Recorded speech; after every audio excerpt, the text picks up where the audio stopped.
My name is Sloane Sterling, and at 34 years old, I have learned that the blood of the covenant is infinitely thicker than the water of the womb, especially when that womb produces a brother like Julian. If you can't be a team player, Sloane, you don't deserve to be on the team at all, my father, Alistair Sterling, hissed at me, his breath smelling of expensive Macallan 25 and entitlement. This company belongs to the family, not just your ego. He spat those words with a venom that most men reserve for their enemies, not the daughter who had single-handedly increased the Sterling Group's net worth by 400% in a single decade.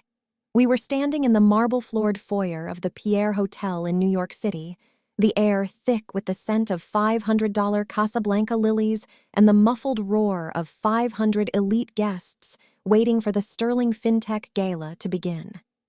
I stood there, adjusting the cuff of my bespoke midnight navy silk tuxedo jacket, watching my father's face turn a mottled shade of burgundy that matched his silk pocket square.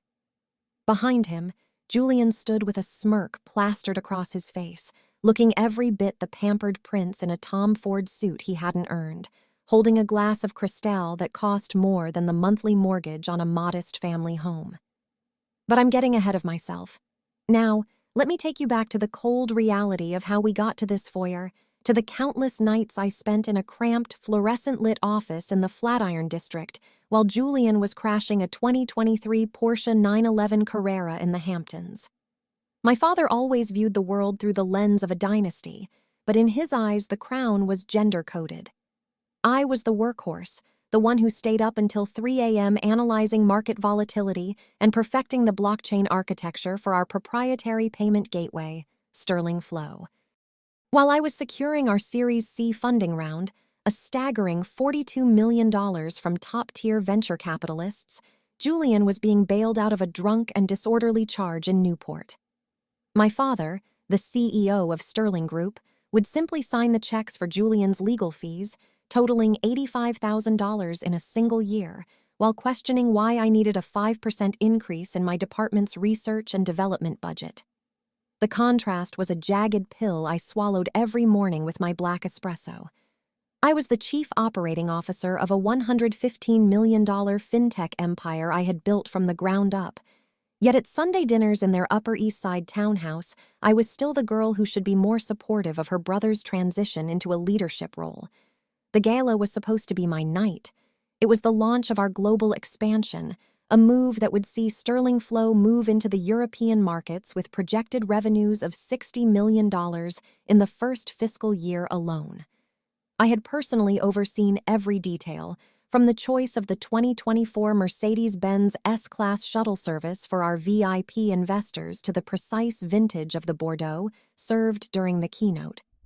Yet 5 minutes before I was due to take the stage, my father pulled me aside to inform me that Julian would be delivering the opening remarks. He told me it was time for Julian to be the face of the company's future. It was a slap in the face delivered with the cold precision of a corporate takeover. I looked at my father, a man who prided himself on his legacy but couldn't see that his preferred heir was a hollow vessel. My mother, Eleanor, stood a few feet away, obsessively smoothing the skirt of her Oscar de la Renta gown, refusing to meet my eyes. She was a master of silence, a woman who had traded her voice for a seat at the Sterling table decades ago. The injustice of it didn't just burn, it calcified into a hard, cold resolve. I remember the exact sound of my heels clicking against the polished Italian marble as I walked away from them toward the heavy mahogany doors of the ballroom. Each step felt like a severance. I could hear the engine of my own ambition humming in my ears, a sound more powerful than the string quartet playing Vivaldi in the corner. My father's words about being a team player were a code for being a silent partner in my own erasure. In his world, the team was a monarchy where I was the tax collector and Julian was the king in waiting. But I had spent 12 years learning the architecture of power, and I knew where the structural weaknesses were hidden. I knew that the Sterling Group didn't own the intellectual property for the core algorithm of Sterling Flow. I did, held under a shell corporation I had established in Delaware when I was 22, a move I'd made when I first realized my father's praise had a shelf life. The room was a sea of black ties and shimmering evening gowns. The elite of Manhattan's financial sector gathered to toast to a success they assumed was a family triumph. I saw the CEO of a major investment bank, a man who had once laughed at my pitch until I showed him a 300% return on a pilot program, nodding at me from across the room. He knew. They all knew who did the work. But in the theater of high society, the script was already written. My father took the podium first, the spotlight reflecting off his silver hair, casting him as the benevolent patriarch. He spoke about tradition, about the sterling name, and then he introduced Julian as the visionary behind our latest technological leap. I stood in the shadows near the catering entrance, watching Julian swagger to the microphone, his movements practiced and empty.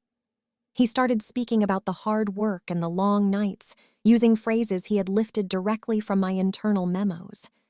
The audacity of it was almost breathtaking. It was a performance of theft, staged in front of the very people I had worked my life to impress. As Julian stumbled through a technical explanation of our cross-border liquidity pool, getting the interest rates and the regulatory compliance protocols completely wrong, I felt a strange sense of peace. The humiliation I was supposed to feel was replaced by a clinical detachment. I looked at my phone, the screen glowing with a notification from my private attorney. The filing was complete. The notice of copyright infringement and the immediate revocation of the licensing agreement for the Sterling Flow software had been digitally served to the Sterling Group's legal department exactly 30 seconds after Julian began his speech. My father's phone, tucked in his breast pocket, would be vibrating with a high-priority alert within minutes. The weight of the betrayal I had endured for 34 years began to lift, replaced by the heavy, satisfying reality of my own autonomy. I had been the daughter who fetched the coffee, then the daughter who fixed the spreadsheets, then the daughter who saved the company from bankruptcy in 2018 when my father made a disastrous $15 million bet on a failing commercial real estate venture in Chicago.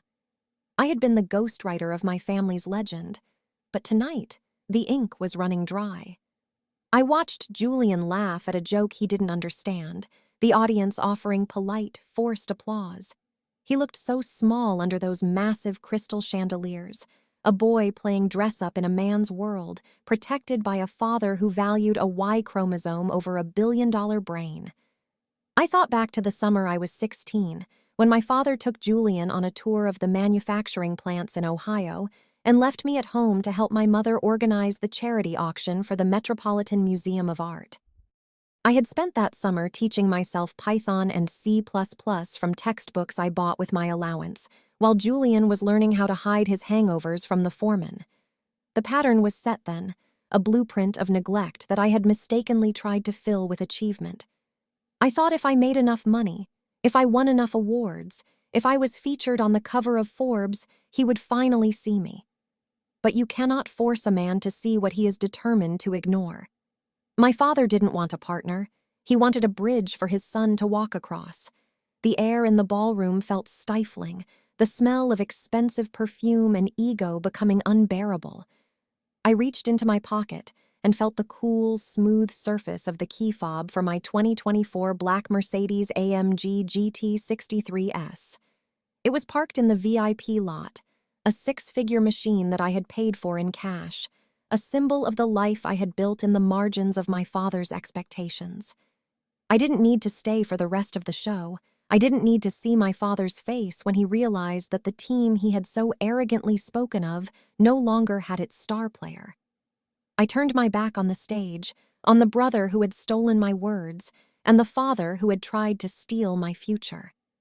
As I pushed through the heavy doors and stepped out into the crisp, biting air of a New York autumn, I felt the first real breath of freedom I had ever known. The city lights were a blur of neon and gold, a vast, indifferent landscape that I was finally ready to conquer on my own terms. Family isn't a team where one person carries the weight while the others take the trophies. Family is supposed to be the ground you stand on, not the cage you have to break out of. I walked toward my car, the sound of my own footsteps finally belonging to me, and me alone. The sterling name was his, but the empire, The real, digital, unyielding empire was mine, and I was taking it with me. The gala would continue, the champagne would flow, and the speeches would be made, but the lights were about to go out on the Sterling Group, and I wouldn't be there to fix the fuse this time. The cold, clinical smell of the Pierre Hotel's lobby began to fade as I leaned back into the deep, quilted leather seats of my Mercedes-AMG, the engine's idle hum at 800 RPMs sounding more like a heartbeat than anything I had felt in my own chest for years. As I pulled out onto Fifth Avenue, the 630 horsepower under the hood, whispering of untapped potential, I couldn't help but let my mind drift back to the true origin of the empire my father now claimed as a family heirloom. To understand the depth of the betrayal that had just played out under those crystal chandeliers, you have to understand that Vertex Financial wasn't born in a boardroom or a high-rise office with a view of the Hudson River. It was born in a 400-square-foot studio apartment in Long Island City, where the rent was $2,400 a month and the radiator clanked like a dying machine. In 2012, while my brother Hunter was celebrating his 21st birthday with a $60,000 bash at a club in the meatpacking district, I was sitting at a chipped IKEA desk, staring at a stack of documents for a $45,000 small business administration loan that I had barely qualified for after leveraging every cent of my meager savings. My father, Arthur Sterling, hadn't just refused to invest in my vision, he had openly mocked it, calling my business plan for a decentralized high-speed liquidity protocol a little project that would keep me busy until I found a husband or settled for a secretarial position at the Sterling Group. I survived those first 18 months on a relentless diet of lukewarm ramen and the kind of singular, obsessive ambition that burns holes through everything else in its path.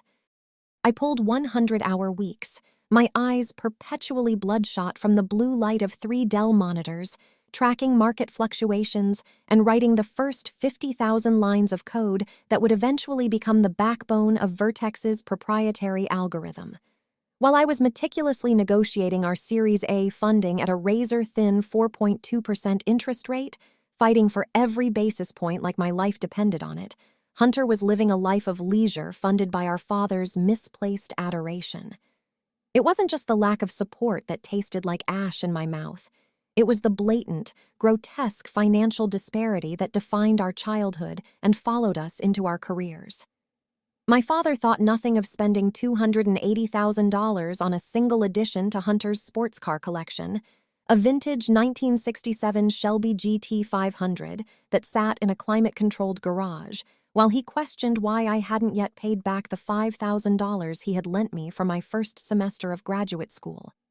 He saw my struggle as proof of my inadequacy, and he saw Hunter's indulgence as proof of his status as the Sterling heir. The most bitter irony, the one that still makes my jaw tighten when I think about it, was the parasitic arrangement my father forced upon me once Vertex Financial actually started showing a profit.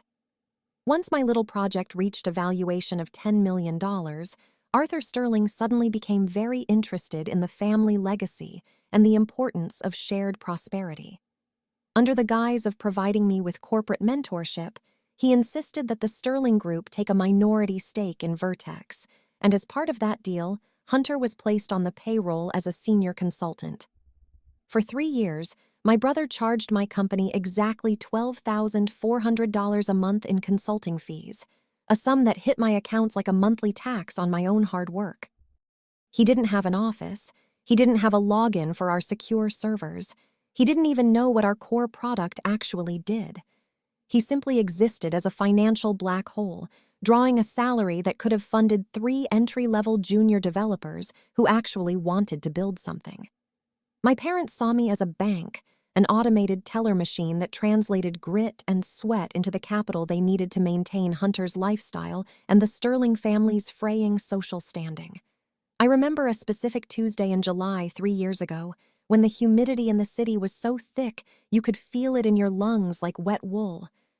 I was in the middle of a high-stakes audit for our first major institutional client, a hedge fund based in Greenwich that was looking to move $500 million through our platform. I was exhausted, having spent the previous 48 hours in the office, my shirt stained with coffee and my brain feeling like it was fraying at the edges. My phone rang, and it was my mother, Lydia, her voice airy and unconcerned as she asked if I could transfer an extra $15,000 to Hunter's account because he had overextended himself during a weekend in Saint-Tropez. When I told her that the company's liquid assets were tied up in regulatory escrow and that I wasn't a personal line of credit for his debauchery, she sighed with a disappointment that cut deeper than any shout could have. She told me I was being cold and that I didn't understand the pressures Hunter was under as the one who had to carry the Sterling name forward into the right social circles. It was in that moment, as I stared at the flickering cursor on my screen, that the last traces of my desire for their approval finally withered and died.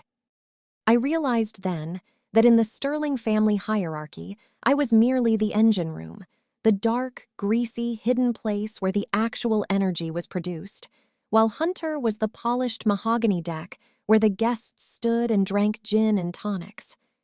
My father's strategy was clear. He would let me build the empire, let me take the risks, and let me endure the 2 a.m. panic attacks when the markets crashed, and then he would simply hand the keys to Hunter when the hard work was finished. He had been planning this since I was in middle school, when he bought Hunter a subscription to the Wall Street Journal and bought me a cookbook. He never understood that you can't simply hand over an empire like a set of car keys. An empire is built of the person who created it, and without me, the Sterling Flow architecture was just a collection of dead code. Every time I walked into a family dinner at their Westchester estate, I had to listen to Arthur brag about the Sterling Group's newest division, conveniently omitting the fact that the division was actually my company that they had practically coerced into a partnership. I would sit across from Hunter and watch him check his Rolex, his eyes glazed over with the boredom of someone who has never had to work for a single thing in his life. He would talk about his golf handicap or the new black 2024 Chevrolet Tahoe High Country he had just leased through the company, while I was thinking about the 400 people whose livelihoods depended on the stability of my code. My father would raise a glass to the Sterling men, and I would drink my wine in silence, knowing that the only reason they were standing on such high ground was because I was holding up the mountain they were standing on. The hyper-realism of my life was a series of contrasting numbers. My $12 lunch versus Hunter's $400 dinners, my SBA loans mounting interest versus the effortless flow of family money into his failing ventures, my 100 hours of work versus his 0. I became a master of the technical, the specific, and the granular, because I knew that in the end, the details would be my only weapon. I knew the exact cost of every server we rented in the Northern Virginia data center, $88 per hour per rack, and I knew the exact latency of our trade execution down to the millisecond. I possessed the technical specifications of our success, while Hunter and my father only possessed the aesthetics of it. They loved the feeling of power, but they lacked the understanding of the machinery that generated it. As I drove through the night toward my penthouse in Tribeca, a $5 million property I had purchased without a single cent of sterling money, I felt the weight of those 12 years of silence. I had let them believe I was the dutiful daughter, the team player they wanted me to be, while I quietly, systematically moved the chess pieces into place. I had been the one who drafted the licensing agreements. I was the one who held the primary patents, and I was the one who had built the relationships with the investors. My father's arrogance was his blind spot. He truly believed that because I shared his last name, I was an extension of his will rather than a sovereign entity with my own. He thought my ego was the problem, never realizing that my ego was the only thing that had survived the crushing weight of his expectations. The city passed by in a blur of motion and light, the sounds of New York at midnight providing the soundtrack to my final departure from the Sterling myth. The injustice of my childhood, the humiliation of being the bank for a brother who didn't respect me, and the exhaustion of building a $115 million fintech empire in the shadows had all led to this moment of absolute clarity. I wasn't just walking away from a gala, I was walking away from a life sentence of being second best to a man who wasn't even in the race. Tomorrow, when the markets opened and the Sterling Group's legal team realized that their most valuable asset had effectively evaporated, they would finally understand what it meant to be on a team without its captain. My father had wanted a team player, and tonight, I had finally decided to play for myself. The air inside the grand ballroom of the Pierre Hotel was thick with the cloying, suffocating scent of 500 Casablanca lilies, a floral arrangement that had cost the company $14,000 and now felt like a funeral shroud for my career. It was our 10th anniversary gala, a night that should have been the crowning achievement of my 12-year journey from a ramen-fueled studio apartment to the helm of a $115 million empire. But instead, it felt like a choreographed execution. There were 215 VIP guests circling the room, including 3 board members I had personally handpicked for their integrity and sharp financial minds. People like Marcus Thorne, who had overseen mergers at Goldman Sachs, and Sarah Jenkins, a fintech pioneer who saw my potential when I was still pitching from a laptop with a cracked screen. They were standing near the mahogany bar, sipping $400 a bottle vintage Cristal that I had ordered to celebrate our record-breaking fiscal year, unaware that they were about to witness a coup. My mother, Eleanor, had spent the entire afternoon ensuring I was properly diminished for the occasion, practically forcing me into a dull, slate-gray silk dress that was several years out of style and lacked any of the structural confidence of my usual bespoke suits. She had whispered, with that terrifyingly soft smile of hers, that I shouldn't overshadow Hunter on such a significant night for the family, as if my very existence was a threat to my brother's fragile ego. Hunter, meanwhile, paced the periphery of the stage in a custom $6,000 Tom Ford tuxedo that fit him perfectly, but couldn't hide the vacuous look in his eyes, a look that suggested he was more concerned with the after-party at a club in Chelsea than the technical specifications of the global expansion I had spent 18 months planning. The lighting in the Pierre is notoriously unforgiving, a golden amber glow that makes the crystal chandeliers sparkle but casts deep, jagged shadows under the eyes of those who haven't slept. And as I stood in the wings of the stage, I could feel every hour of the 100-hour weeks I had pulled to make this company a reality. My father, Arthur Sterling, stepped up to the podium with the practiced ease of a man who has spent his life taking credit for the labor of others, his silver hair gleaming under the spotlights like a polished coin. He began his speech by talking about the Sterling legacy, a word he used as a blunt instrument to beat back any mention of individual merit or technical innovation. He spoke of tradition and the continuity of the male line as if we were living in a 19th century monarchy rather than a 21st century digital economy. Then, the hammer fell with a sickening, heavy thud that seemed to vibrate through the very floorboards of the hotel. To ensure the family legacy and maintain the values that have built this name, he announced, his voice booming through the Bose surround sound system I had personally approved for the venue, I am proud to name Hunter Sterling as the Chief Executive Officer of Vertex Financial, effective immediately. The silence that followed was not one of awe, but of profound professional embarrassment. I saw Marcus Thorne actually look down at his shoes, his jaw tightening in a way that told me he was mentally calculating the exit strategy for his investment. Sarah Jenkins froze with her champagne glass halfway to her lips, her eyes darting to me with a mixture of pity and disbelief. They knew, as everyone in the upper echelons of the industry knew, that Hunter couldn't explain a basic profit and loss statement if his life depended on it, let alone navigate the complex regulatory environment of international liquidity pools. My brother didn't know the difference between an API and an IPO, yet here he was, being handed the keys to a high-performance machine he was guaranteed to crash into a wall. I looked over at my mother, Eleanor, who was seated at the primary VIP table near the front. She didn't look shocked. She looked triumphant. She caught my gaze and simply smirked, a cold, calculated expression of maternal betrayal, before taking a slow, deliberate sip of her gin and tonic. She had won her battle to keep the daughter in the kitchen and the son on the throne, regardless of the fact that the throne was built entirely of the daughter's sweat and intellect. I felt the heat rising in my neck, a burning sensation that was less about the public humiliation and more about the sheer, blinding injustice of the financial theft taking place.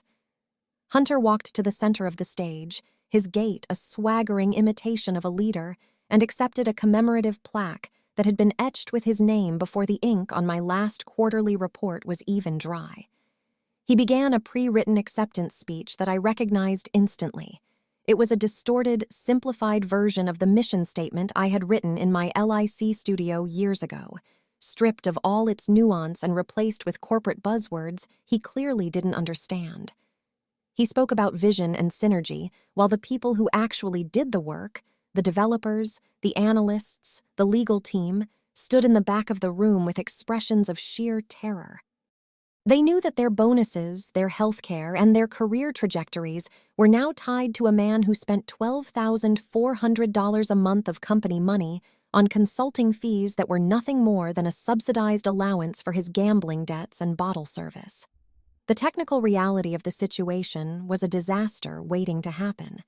Our Series B funding was contingent on my continued role as the primary architect of the Sterling Flow Protocol, a detail my father had clearly overlooked in his rush to coronate his son. The legal paperwork I had filed only moments before, revoking the licensing agreement for the core algorithm, was the only thing standing between me and a total erasure of my life's work. As Hunter droned on about the Sterling future, I thought about the exact numbers that defined the Sterling present. A $115 million valuation that was currently anchored to a piece of software that I, and only I, held the intellectual property rights to. My father had treated the company like a piece of real estate he could pass down through a will, failing to realize that in the world of fintech, the value isn't in the name on the door but in the code in the cloud. He had just handed Hunter a beautiful, expensive car with no engine, and he was too arrogant to realize the hood was empty.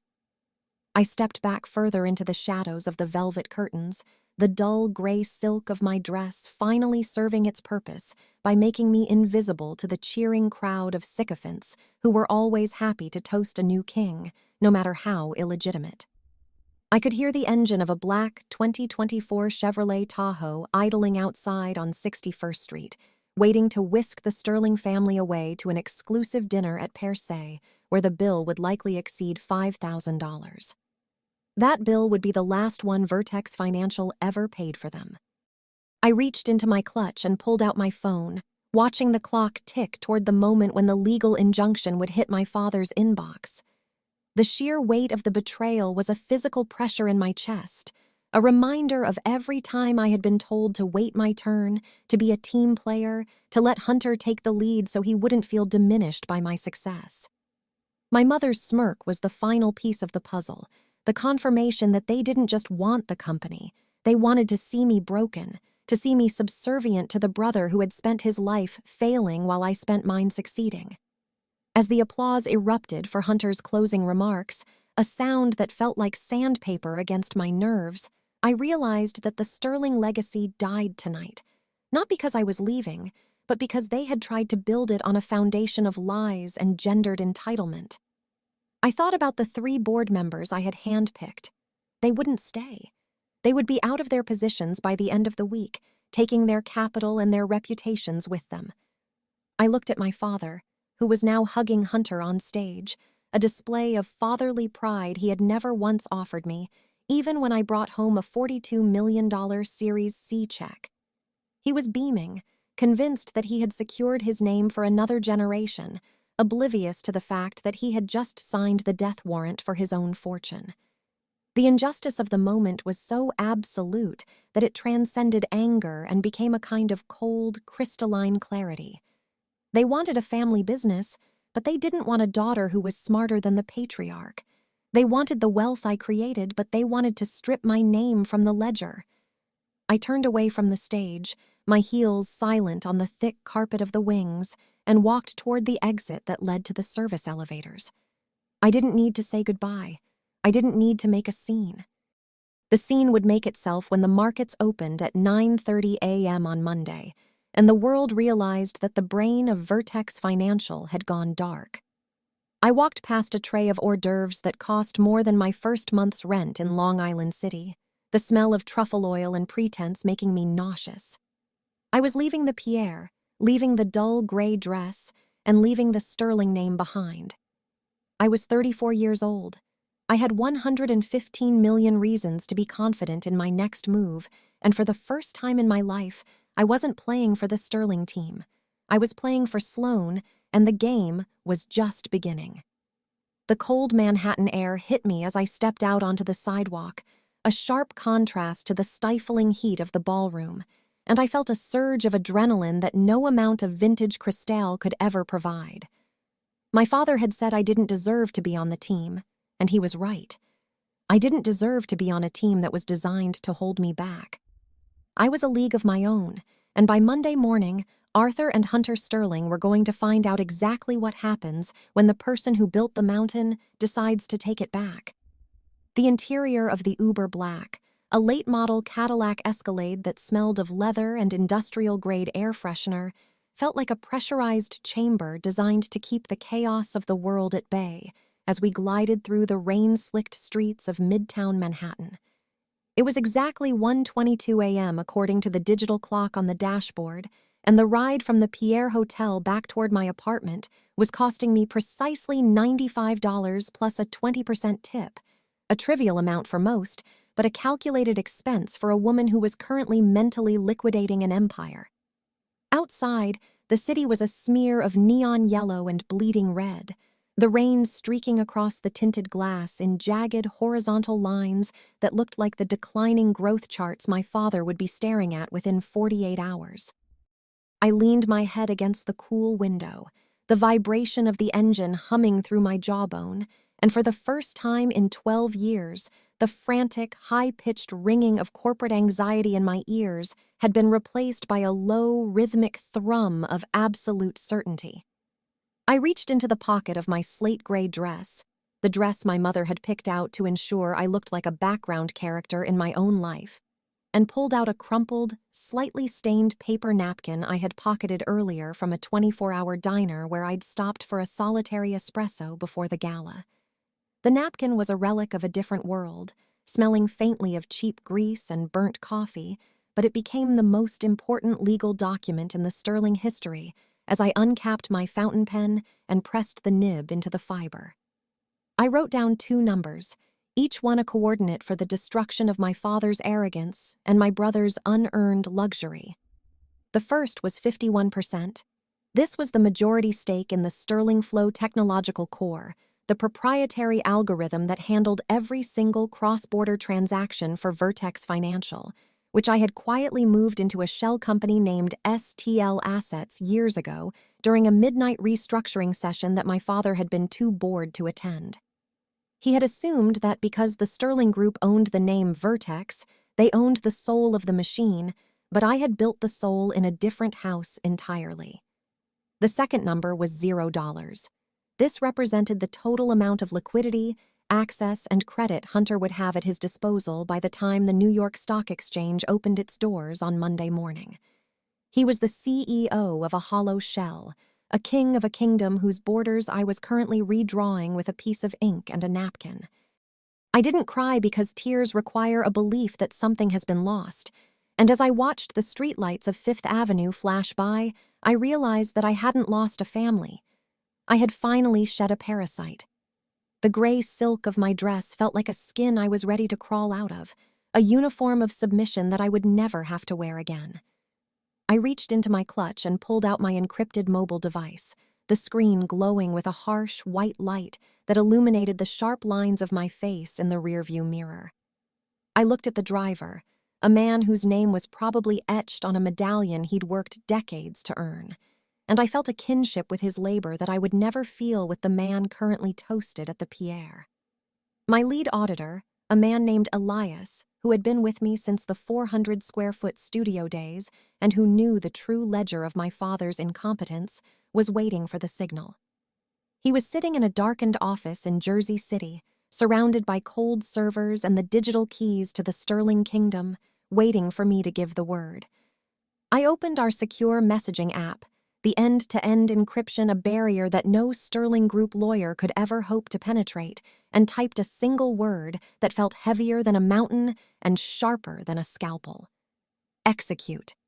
I hit send, and for a fraction of a second, the progress bar hovered at 99% before clicking over to delivered. With that one word, the gears I had spent a decade greasing began to turn in the opposite direction. The licensing agreements for the payment gateway began their automated revocation process. The primary cloud servers began their migration to a private offshore cluster, and the corporate credit cards assigned to Hunter, the ones he used to buy $12,000 watches and $400 dinners, were flagged for immediate deactivation due to a change in the security protocol. It was a digital scorched-earth policy, executed with the clinical precision of a heart surgeon and the cold fury of a daughter who had been told she was a team player only when the team needed a martyr. I watched the delivered receipt glow on the screen, and I felt a strange, detached sense of peace. My father, Arthur, was likely at this very moment ordering another bottle of that $400 Cristal, his arm around Hunter's shoulder as he bragged to a group of aging hedge fund managers about the seamless transition of power. He would be talking about legacy and the Sterling bloodline, while Hunter would be nodding along, already thinking about which luxury car he was going to buy next with the salary he hadn't earned. They had no idea that the oxygen was being sucked out of the room. They had no idea that by 9 a.m. on Monday, the Sterling Group would be an empty building with a prestigious name and no functioning technology. I thought about the 3 board members I had handpicked, Marcus and Sarah. They would receive their private resignation notices in 3 hours, along with an invitation to join the board of my new independent venture. They would follow the talent, not the name, because in the world of high-stakes finance, a name is just a brand, but code is a god. The Uber Black turned onto my street in Tribeca, the tires splashing through a deep puddle that sprayed the sidewalk with a sound like a physical rupture. I looked at the dark windows of the high-rise buildings, thinking about the thousands of people sleeping inside, their lives governed by the very financial systems I had just disrupted.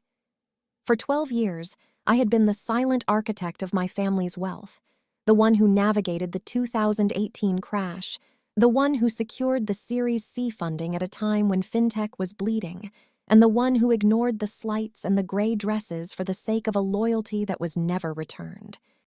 My father's words at the gala, that I didn't deserve to be on the team, were the final payment on a debt I had been overpaying for my entire life.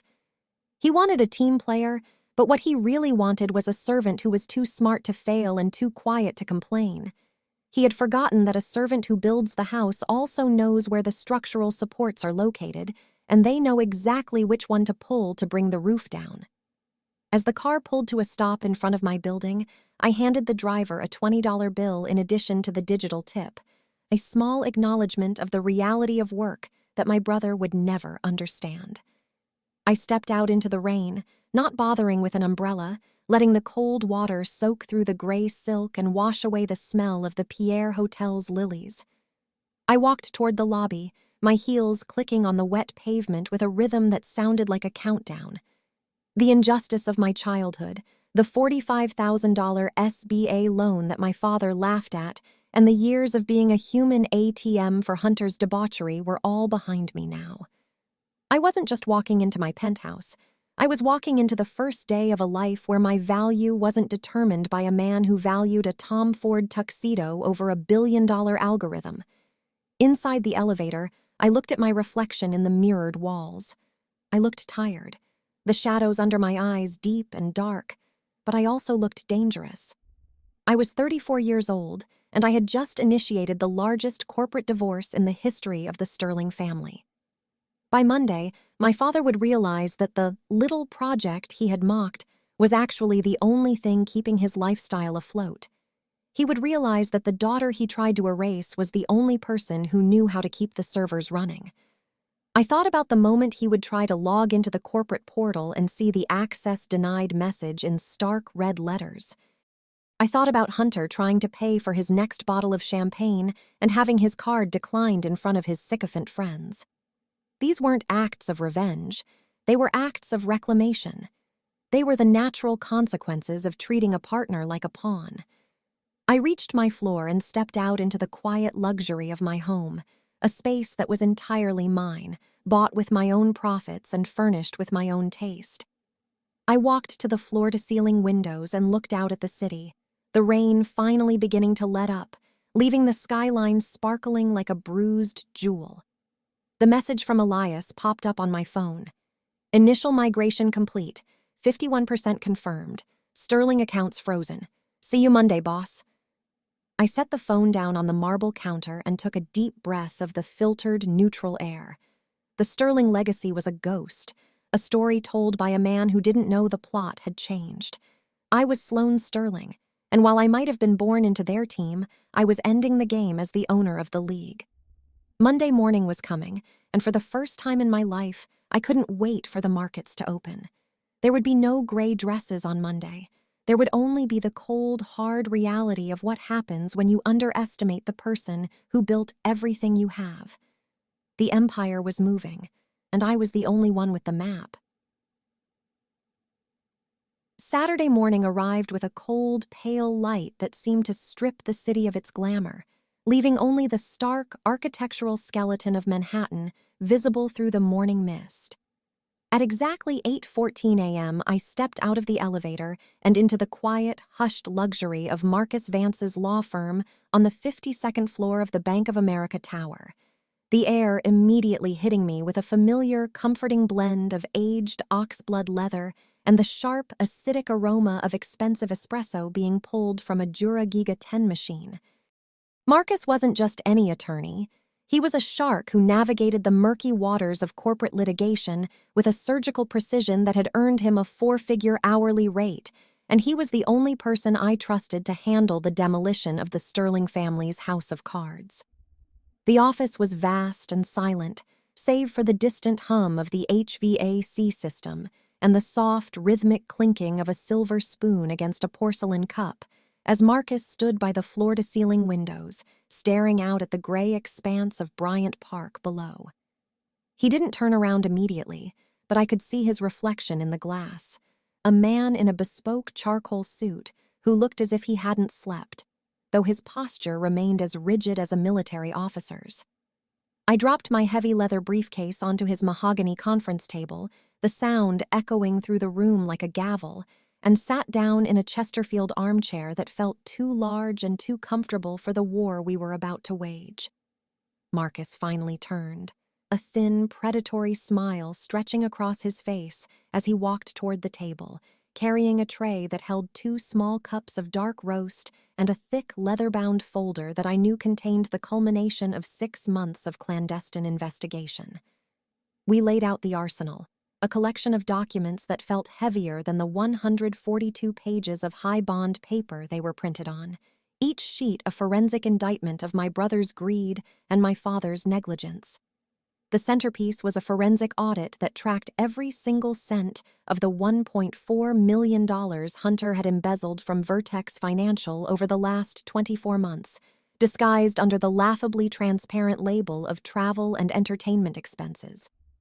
As I flipped through the pages, I saw the line items for $25,000 weekend stays at the Hotel du Cap Eden Rock in Antibes, $12,000 dinners at Massa that were supposedly for client acquisition but were actually attended by his latest string of Instagram models, and even a $300,000 down payment on a black 2024 Chevrolet Tahoe High Country that he had somehow convinced the accounting department was a necessary corporate vehicle for executive security.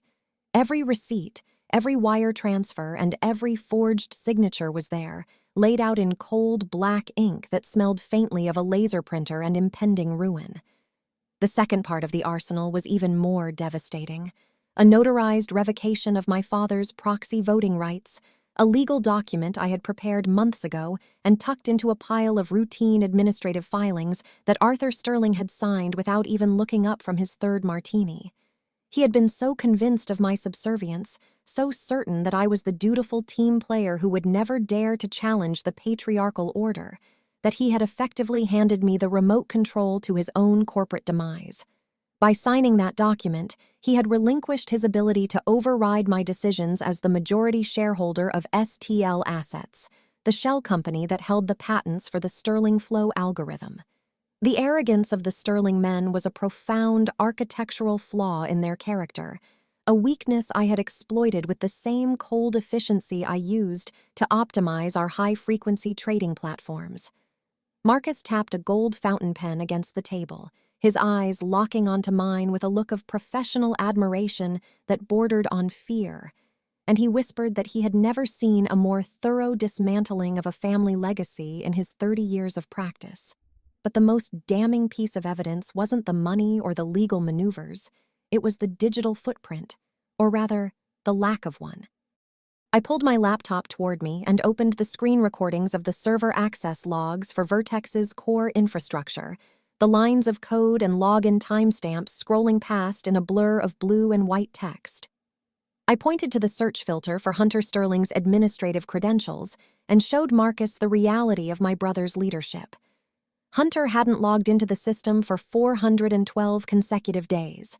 For over a year, while I was managing liquidity crises and negotiating with federal regulators, the man who was just named CEO hadn't even checked the status of the servers he was supposed to be overseeing.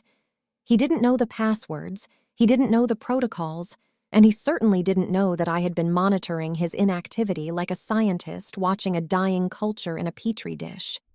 To the outside world, he was the visionary heir to the Sterling throne, but to the logs, he was a ghost, a non-entity who existed only in the payroll department's direct deposit schedule. The room felt cold despite the espresso, the gravity of what I was doing finally settling into my bones like a deep winter chill. I thought about the 12 years I had spent building this empire, the nights I had slept on a sofa in the office because I was too tired to drive home to my studio, and the way my father had looked at me at the gala, as if I were a piece of equipment that had outlived its usefulness. He had traded my brilliance for Hunter's mediocrity because he couldn't stand the idea of a daughter being the strongest link in the chain. He wanted a team, but he wanted to be the only one who got to hold the trophy, and he was willing to let his son steal from the very company that kept them in their Tom Ford tuxedos and $5 million townhouses. The injustice of it was a physical weight, a pressure in my chest that only began to lift when I saw the look of absolute defeat that would soon be plastered across their faces. Marcus leaned back, his chair creaking softly, and asked if I was truly ready to pull the trigger, reminding me that once the documents were served, there would be no going back to the way things were. I looked at the server logs again, at the 412 days of zero effort, and I felt a surge of cold, clean clarity that washed away any lingering traces of daughterly guilt. I told him that I wasn't just ready, I was eager. I had spent my entire life being the bank for a family that didn't even know my account number, the silent engine for a brother who couldn't even drive the car I built him, and the ghostwriter for a father who wanted to take the credit for a story he never bothered to read. The $1.4 million Hunter had stolen was just the tip of the iceberg. The real theft was the decade of my life they had tried to claim as their own property. I watched the sun finally break through the clouds, a sharp beam of light hitting the 142 pages of the audit and making the white paper glow with an almost holy intensity. This was the moment of reclamation, the transition from being a piece of the Sterling puzzle to being the hand that sweeps the board clean. I reached out and touched the folder, the texture of the leather beneath my fingertips, a reminder of the reality of power. It isn't given, it is taken, and I was taking everything. Marcus began to organize the papers into separate envelopes, each one addressed to a different board member, a different regulator, and a different news outlet, the sound of the sliding paper like the sharpening of a blade. We were preparing to serve the documents at 9 a.m. sharp on Monday morning, exactly when the markets would be most vulnerable to the news of a leadership crisis at Vertex Financial. My father's proxy rights were gone, Hunter's embezzlement was documented with forensic certainty, and the technical heart of the company was already migrating to a space they couldn't reach. The Sterling legacy wasn't a mountain, it was a mirage, and I was the one who was finally going to let the sun set on it. As I stood up to leave, Marcus handed me a small encrypted USB drive containing the master copies of everything we had discussed, its weight in my palm feeling like the key to a new world. He told me to stay off the grid for the rest of the weekend, to go somewhere they couldn't find me until the storm broke, but I knew I didn't need to hide. I wanted to be there when the realization hit them. I wanted to be the one they saw when they looked at the ruins of their arrogance. I walked back toward the elevator, the sound of my heels on the marble floor no longer a signal of my presence, but a declaration of my independence. The 52nd floor felt different now, no longer a place of consultation, but a command center where the first shot of the revolution had been fired. I stepped into the elevator, the doors closing with a soft, expensive hiss, and as I descended toward the street, I felt the last of the sterling name falling away from me like dead skin. The gray dress was gone, the silence was over, and the arsenal was locked and loaded. Family isn't about who shares your blood, it's about who respects your work, and by Monday morning, the only thing the Sterlings would have left was the blood they had spilled trying to keep me in my place. I was 34 years old. I was the master of my own fate, and for the first time in my life, the numbers on the page were exactly where I wanted them to be. The $45,000 loan from my past had been paid in full, and the debt my family owed me was about to be collected with interest that no amount of Cristal or Tom Ford suits could ever cover. Monday morning arrived with the clinical, unforgiving brightness of a high-altitude sun, the kind of light that reflects off the glass skyscrapers of the financial district and exposes every crack in the pavement. It was the day of the first official family board meeting under the new regime, a gathering my father had choreographed with the pomposity of a royal coronation. As I stepped out of my car and looked up at the Sterling Group headquarters, I felt a cold, metallic calm settle over me, a sharp contrast to the humid desperation I had felt for years in this very building. I wasn't just coming to work. I was coming to collect. I had specifically chosen my attire to serve as a visual declaration of war, a sharp, structured, blood-red Alexander McQueen power suit with peak shoulders and a cinched waist that felt like armor. The suit had cost me $12,800, more than the beat-up 2010 Honda Civic my father had bought for Hunter's 16th birthday while telling me I should take the bus to save for college, and it radiated a predatory energy that silenced the lobby as I walked through.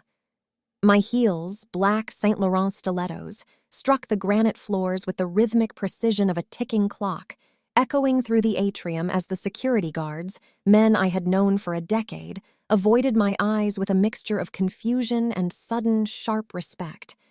The executive floor was already buzzing with the clinking of silverware and the smell of a $3,200 catering spread that my father had ordered from Sant Ambrosius to celebrate Hunter's ascension to the CEO position. There were platters of smoked salmon on toasted brioche, miniature quiches with black truffles, and a literal mountain of imported Italian pastries, all laid out on a sideboard as if we were celebrating a multi-billion-dollar merger rather than the installation of a puppet king. I bypassed the food, the scent of the truffles making my stomach churn with a cold, familiar disgust. I pushed open the double mahogany doors of the primary boardroom, and the scene inside was almost a caricature of the Sterling family dynamic. My father, Arthur, was standing by the window, hands behind his back, looking out at the city as if he had personally designed the skyline. My mother, Eleanor, sat at the far end of the table, her hands folded over her vintage Chanel bag, a look of serene, unearned victory on her face. And then there was Hunter.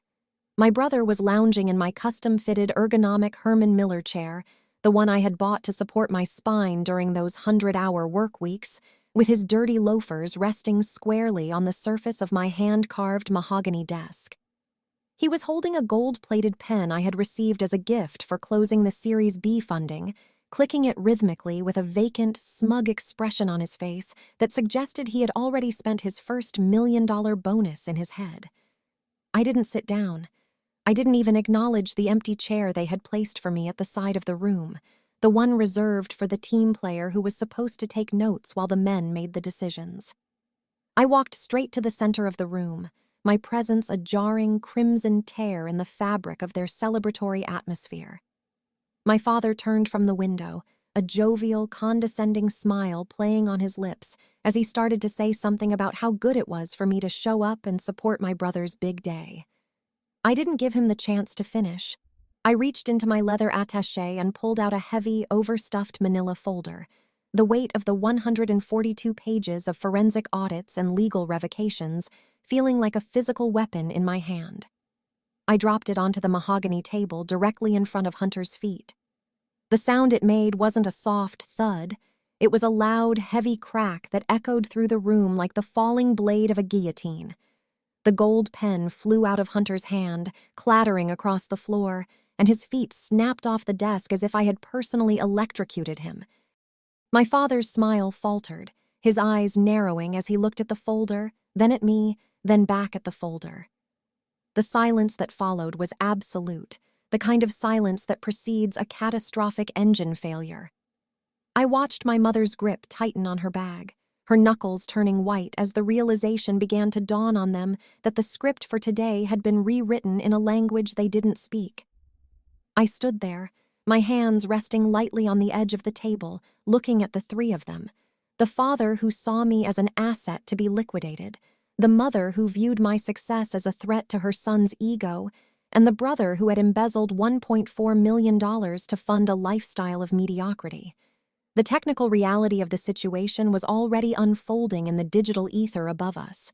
At that exact moment, the private resignation letters of Marcus Thorne and Sarah Jenkins were being delivered to the corporate secretary, and the licensing revocation for the Sterling Flow algorithm was being officially logged by our third-party server administrators. I looked at Hunter, whose face was beginning to drain of its healthy Saint-Tropez tan, leaving him looking gray and small in his $6,000 tuxedo. I realized in that moment that I wasn't angry anymore. I was just finished. I was done being the foundation for their vanity. My father reached for the folder, his hand shaking slightly with a sudden, uncharacteristic tremor. He began to sputter about my attitude and the importance of family unity, but his voice sounded hollow, like a man shouting into a canyon that had already collapsed. I thought about the 412 days Hunter hadn't logged into the system, the $300,000 Tahoe he had bought with company money, and the 12 years I had spent being the ghost in the machine. Every slight, every gray dress, every lunch of lukewarm ramen in a 400-square-foot studio had led to this singular, crushing impact of paper on wood. I wasn't a team player because this wasn't a team. It was a pyramid scheme where I was the only one providing the base. As my father finally flipped open the first page of the audit, his eyes widening as he saw the documented evidence of his son's theft, I felt the last chord of my loyalty snap with a clean, satisfying sound. The Sterling legacy was about to face the one thing it couldn't survive: the truth. I stood tall in my Alexander McQueen suit, a woman who had built an empire and was now prepared to watch it burn just so she could build it again, better, without the dead weight of a name that never truly belonged to her. The guillotine had fallen, and for the first time in 34 years, I was the one holding the rope. The room felt suddenly colder as the air conditioning hummed, a reminder of the thousands of dollars I had authorized for the building's climate control system. Just one more detail I had handled while Hunter was picking out upholstery for a car he couldn't afford. My father's breath hitched as he reached page 24, where the detailed breakdown of the travel expenses began, showing the $60,000 weekend in the Maldives that Hunter had billed as a strategic tech retreat. I watched his face turn that specific shade of burgundy I remembered from the gala, but this time it wasn't prideful anger. It was the color of a man realizing he had bet everything on a horse that didn't even know where the finish line was. Eleanor, my mother, let out a sharp, bird-like gasp as she saw a copy of the notarized revocation of my father's proxy voting rights, the document she had watched him sign while he was complaining about the acidity of his martini. She looked at me with a hatred so pure it was almost beautiful, but I felt nothing. You can only hurt someone who still wants your love, and I had left that girl behind at the Pierre Hotel. I leaned forward, my voice low and steady, a sound like frozen silk. I told them that the Sterling Group no longer had access to the core intellectual property of the Sterling Flow Protocol. I told them that as of 9 o'clock that morning, Vertex Financial was a shell company with no functioning technology, no primary investors, and a CEO who was currently liable for 14 counts of corporate embezzlement. I looked directly at Hunter, whose eyes were darting around the room as if searching for an exit that didn't involve me. I reminded him that I had been the one who set up the security protocols, and it was my digital signature that had locked his corporate accounts 5 minutes before I walked through the door. The black 2024 Chevrolet Tahoe he was so proud of? It was already being flagged for repossession by the leasing agency I had contacted. The $400 dinners? The company cards were now pieces of useless plastic.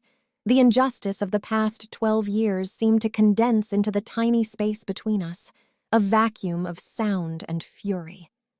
My father slammed his fist onto the table, causing a plate of miniature quiches to jump, but the gesture was pathetic, a remnant of a power he no longer possessed. He called me ungrateful, he called me a traitor. He used every word in his limited vocabulary to describe a woman who had finally decided to value herself over his brand.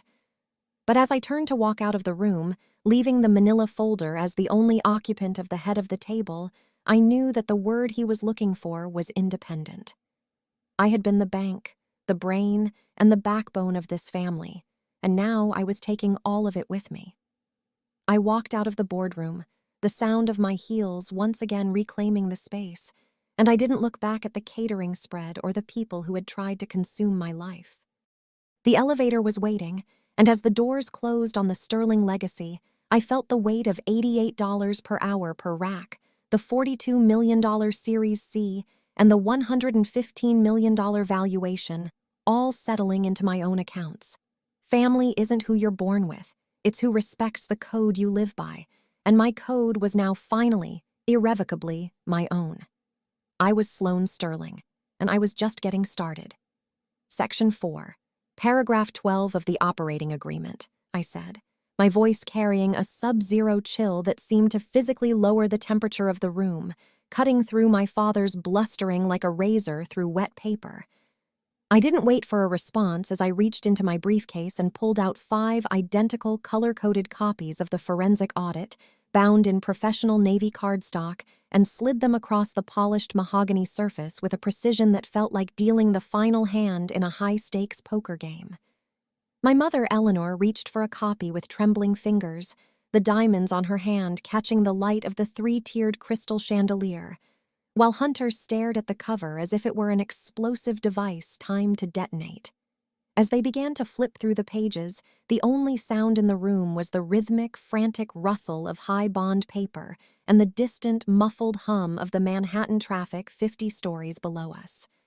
They reached the section highlighted in neon yellow, the $84,000 Hunter had spent during a single 48-hour bender at a high-limit club in Las Vegas, billed to our research and development account as an emergency infrastructure consultation.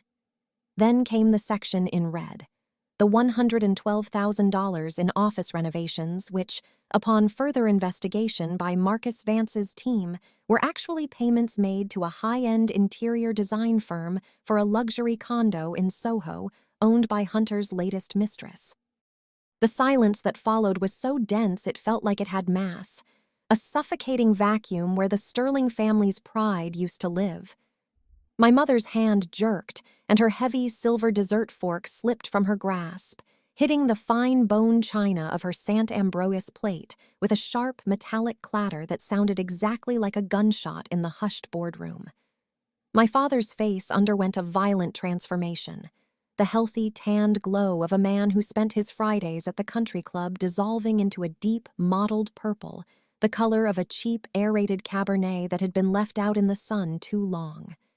He looked at the line item for the $300,000 Tahoe High Country, then at the record of his own signed proxy revocation, and for the first time in 34 years, I saw the engine of his arrogance finally stall. I didn't give them a moment to recover or to weave a new tapestry of lies. I stood at the head of the table, my Alexander McQueen suit serving as a crimson reminder that I was no longer the daughter seeking a seat, but the owner of the room.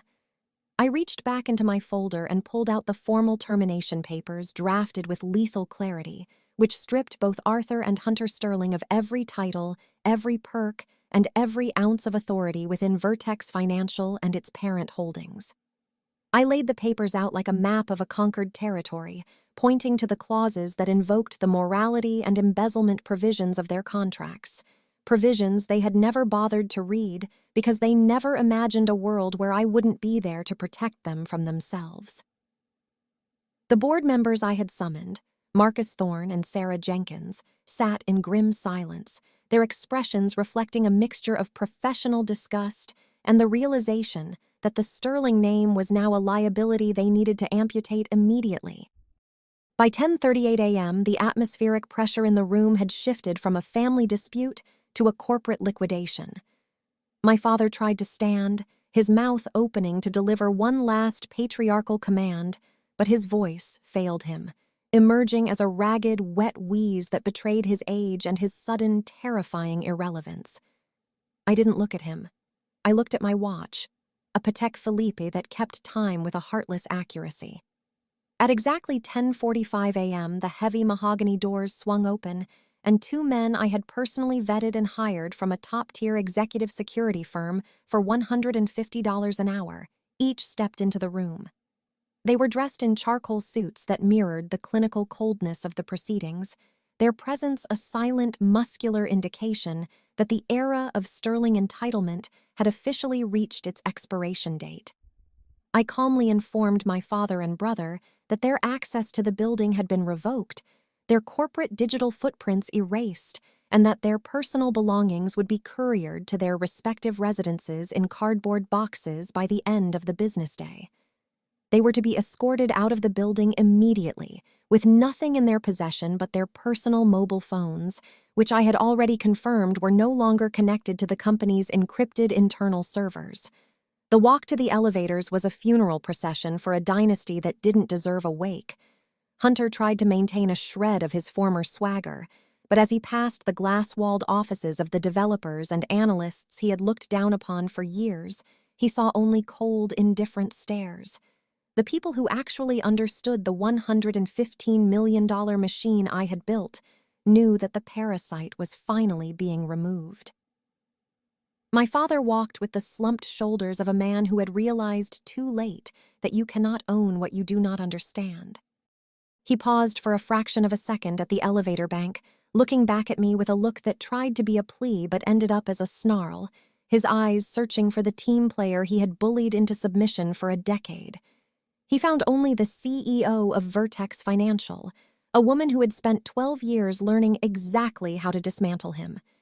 The elevator doors slid shut with a soft, expensive hiss, and just like that, the Sterling men were gone, leaving behind only the scent of $3,000 worth of uneaten truffles and the wreckage of their own greed. I walked back into the boardroom, where the air finally felt clean, and looked at the 5 color-coded audits remaining on the table. The injustice of the $1.4 million stolen and the 412 days of Hunter's inactivity were now permanent records, stains that no amount of family PR could ever wash away. I sat down at the head of the table for the first time, not because it was my place, but because I had earned the right to decide who sat where. My mother remained in her seat, looking like a ghost in her Chanel suit, her world of appearances having collapsed into a heap of forensic evidence and silver forks. She looked at me, her lips trembling as she asked what I was going to do now, her voice small and brittle like dry leaves. I didn't answer her with a platitude or a promise of reconciliation. I simply opened my laptop and began the process of re-onboarding the technical staff under the new STL assets structure. I told her that the Sterling name was a brand I was retiring, and that if she wanted to keep her townhouse, she should probably start by looking at the line item for her own monthly allowance, which was now under my personal review. The hyper-realism of the moment was a series of sharp, jagged truths. The cost of my suit, the hourly rate of my security, the interest on my first loan, and the exact dollar amount of the betrayal I had survived. I wasn't just a daughter or a sister anymore. I was the architect of a new reality where merit was the only currency that carried weight. The morning sun continued to climb, illuminating the dust motes dancing in the air of the boardroom, a room that had seen the rise of a lie and the birth of a truth in the span of less than 3 hours. I thought about the 2024 black Chevrolet Tahoe High Country that was currently being towed from the executive garage, a $300,000 symbol of Hunter's theft that would now be sold to recoup a fraction of the losses he had caused. I thought about the $400 an hour tutors my parents had hired for Miranda in A Different Story, or the sports cars my father bought for Hunter in mine, and I realized that the price of their favoritism was the eventual bankruptcy of their own souls. They had valued the appearance of power over the reality of work, and in the end, work is the only thing that stands when the lights go out. By 11:15 a.m., the office had returned to a quiet, focused hum, the sound of 1,000 lines of code being rewritten and a company being reborn under a leader who actually knew the password to the server. I was 34 years old. I had successfully executed a corporate coup against my own blood, and as I took a sip of the now cold espresso Marcus Vance had brought me, I realized that the only thing more satisfying than building an empire is having the courage to tear it away from the people who don't deserve to live in it. The Sterling era was over, but Sloane's was just beginning, and for the first time in my life, I wasn't waiting for anyone's permission to be great. The team was gone, the game was over, and I had won.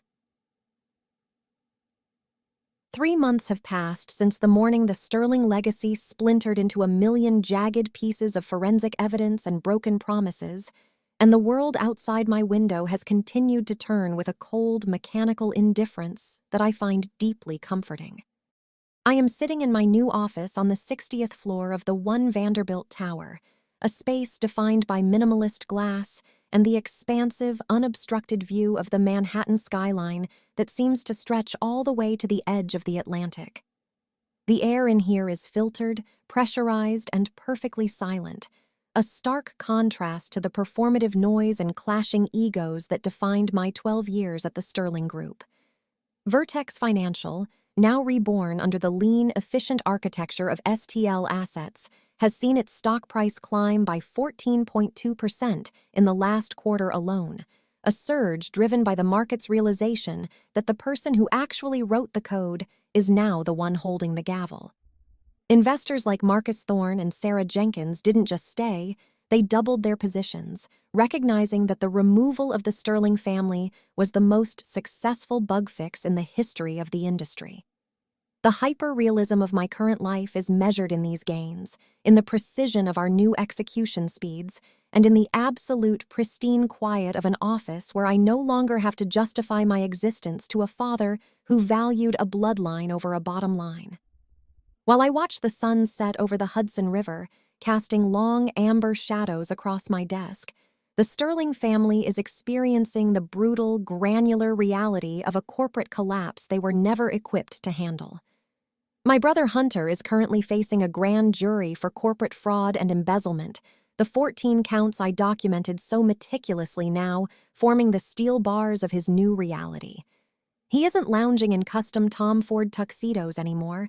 He is spending his days in the offices of public defenders and white-collar defense attorneys whose retainers are slowly bleeding him dry. The $1.4 million he stole from the company was just the beginning of the end for the Mitchell Sterling fortune.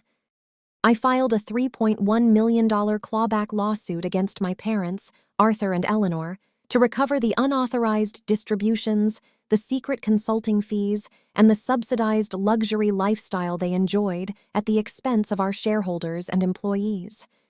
To cover the mounting legal fees and the inevitable settlement, they have been forced to put their beloved Hamptons estate on the market, a sprawling $22 million colonial that was the crown jewel of their social standing. The injustice of my childhood, the years of being treated as a secondary asset to my brother's projected glory, is finally being balanced on a ledger that doesn't care about their feelings. The silence of this office is the most expensive thing I own, more valuable than the Patek Philippe on my wrist or the $12,000 suit I wore to the board meeting. It is a silence I bought with 12 years of labor, $45,000 in high-interest debt, and the courage to walk away from a family that only loved the version of me that served them. I remember the exact smell of the Pierre Hotel Gala, the lilies and the $400 Cristal, and I compare it to the smell of my new office, which is nothing but the neutral, clean scent of success and autonomy. My mother called me last week, her voice cracking as she described the shame of having to move out of the Upper East Side townhouse and into a 2-bedroom rental in Westchester, but I found that I had no more empathy left to give. I told her that if she had spent as much time teaching Hunter about ethics as she did picking out my gray dresses to ensure I stayed in his shadow, they might not be in this position. The contrast between my current life and theirs is no longer a source of pain. It is a mathematical certainty, the natural result of a system where incompetence is finally being taxed at its true market value. The technical specifications of my life now are entirely under my control.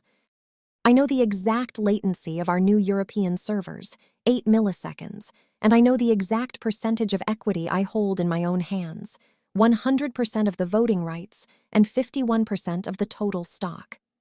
There are no more shell companies required to protect my work because I am the company. I think back to the 2024 black Chevrolet Tahoe that Hunter used as his personal chariot, and I smile at the knowledge that it was sold at an auction for $82,000 to help satisfy the first wave of creditor claims. The sports car collection my father spent $280,000 on is being liquidated. The Shelby GT 500 I once looked at as a symbol of my father's neglect, now just another line item in a bankruptcy filing. Every detail of their former luxury is being systematically dismantled to pay back the debt they owed to the company I built. I stood by the window and watched the lights of the city flicker on, a vast network of energy and data that I finally felt a part of, not as a servant, but as a master. The 12 years of being a team player were a long, arduous apprenticeship in the art of the exit, and I have graduated with honors. I thought about the 4 plates on the table in another story, or the DNA test in another, and realized that my story wasn't about finding a seat at their table. It was about burning their table down and building my own out of the ashes. The moral of this story is that family isn't blood. Family is who stays when the truth comes out, and the truth that came out about the Sterlings was that they were never a family at all. They were a business venture that failed because they didn't understand the value of their most important asset. My father's last words to me, that I didn't deserve to be on the team, were the greatest gift he ever gave me, though he didn't know it at the time. They provided the spark that led to the execution of the arsenal, the reclamation of the STL assets, and the 14.2% rise in my company's valuation. I am 34 years old. I am the CEO of a fintech empire that I no longer have to share with ghosts, and for the first time in my life, I can breathe without the weight of their expectations pressing down on my lungs. The silence in this room is heavy, profound, and absolute. It is the sound of a debt paid in full. It is the sound of a woman who finally stopped waiting to be chosen and decided to choose herself. The Sterling name is a memory, a brand that went bankrupt because it was built on a foundation of gendered injustice and unearned entitlement. My name is Sloane Sterling, and while they gave me the name, I am the one who gave it value, and now I am the one who gets to decide what it means. The sun has finally set on their empire, and in the dark, my own light is more than enough to see by. I walked toward my desk, the soft click of my heels on the hardwood the only sound in the world, and sat down to prepare for the market opening on Monday. There will be no more gray dresses, no more embezzlement, and no more team players. There is only the work, the quiet, and the future.